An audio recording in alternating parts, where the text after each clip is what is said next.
Magandang araw mga ka-Ronstar, at dahil nga Sunday ngayon at rest day, so walang pasok, kaya naisipan namin ng aking ka-food buddy na magpa-haircut. Kasi sobrang init ng panahon ngayon at grabe talaga, napakarami ko ng bungang araw, lalong-lalo na sa aking leeg. Kaya para medyo mabawasan yung ating mainit na pakiramdam, kaya ito, nagpagupit muna tayo at syempre medyo naghintay muna tayo. Yan, ready na siya. Wala pa yung barbero. Nang saglit nga lang ay dumating na ang kanilang mga barbers. At sinimulan na nga ni Kuya ang barber na tabasin ang aking medyo makapal ng buhok. Ayan, so sa mga kapal na ang buhok diyan, so it's time for us para magpagupit na. At shoutout nga pala ko kay Kuya na nagugupit na dito lang yan matatagpuan sa may Dream Home Subdivision bago po mag-basketball court.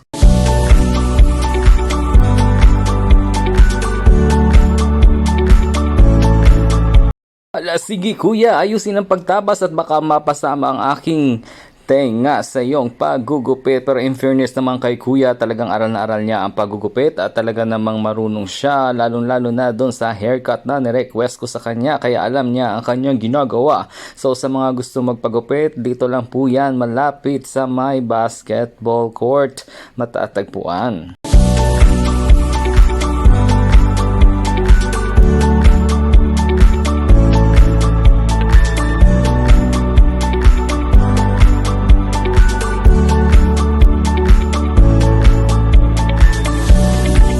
At ito na nga ang resulta. Almost finished na si kuya sa paggugupit sa aking hair. At talaga namang nasatisfy tayo sa haircut na kanyang ginawa. At mayroon pa siyang pamassage sa ulo. Ayan, so medyo nakaka-relax naman talaga.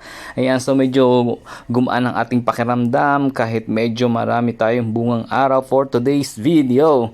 So, ayan si kuya. Oh, meron pa siyang mga tanggal-tanggal na mga buhok yan. Ayan, sobrang caring ni kuya sa kanyang mga customer. So shout out sa iyo kuya, pasensya na hindi ko na natanong ang iyong pangalan, pero I'm sure kilala ka naman ng mga taga Dream Homes.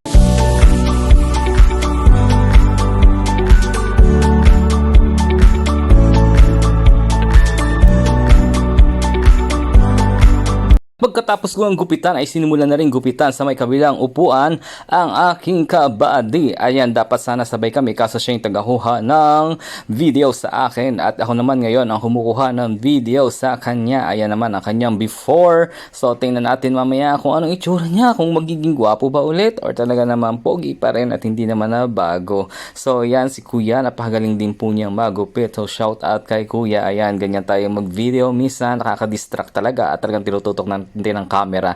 Ayan, at kung mapapansin ninyo, marami pong nagpapagupit sa kanila.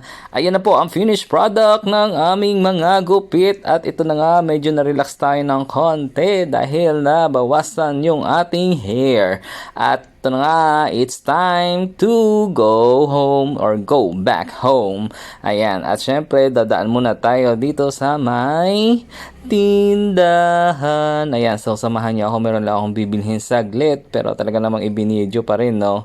So yan, malapit lang naman bahay natin dito at walking distance lang po doon sa may barber shop. Dito lang po yan sa may Dream Homes Subdivision, Barangay Tejero, General Trias. Pero yung sa pinagpagupitan ko, sa magkabilang kalsada lang yon. So yung sa kanila is Barangay San Juan Dos, sa amin Tejero, pero kalsada lang yung pagitan. Ganyan po dito yung distance.